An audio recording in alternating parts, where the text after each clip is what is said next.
రామోజీరావు గారు దేశ రాజకీయాలలో పత్రికా రంగంలో ప్రసార రంగంలో ఆద్యుడు ఈ దేశానికి ఆదర్శంగా నిలబడి ప్రతిపక్ష పాత్ర పత్రికలు ప్రసార సాధనాలు పోషిస్తాయని నిరూపించిన వాడు వ్యాపారంలో కానీ ప్రజాసేవలో కానీ ప్రజా సమస్యల్ని లేవనెత్తి పాలకుల నుంచి ప్రజలకు మేలు జరిగే విధంగా పోరాటం చేసిన వ్యక్తి రామోజీరావు గారు. వ్యక్తిగతంగా రామోజీరావు గారు వారి కుటుంబంతో నాకు చాలా సన్నిహిత సంబంధాలు ఉన్నాయి. వారి మరణం చాలా బాధాకరం. వారి కుటుంబానికి ప్రగాఢమైన సానుభూతిని తెలియజేస్తూ తెలంగాణ రాష్ట్ర ప్రభుత్వం రామోజీరావు గారి అంత్యక్రియలను అధికారిక లాంఛనాలతో నిర్వహించమని చెప్పి ఆదేశాలు ఇవ్వడం జరిగింది.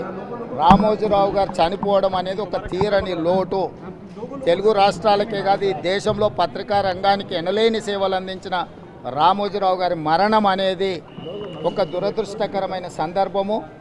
వారి కుటుంబానికి అండగా నిలబడి వారి కుటుంబానికి సానుభూతి తెలియజేసి అధికారిక లాంఛనాలతో రామోజీరావు గారి యొక్క అంత్యక్రియలను పూర్తి చేయడానికి కాంగ్రెస్ పార్టీ అన్ని ఏర్పాట్లను చేయడం జరిగింది.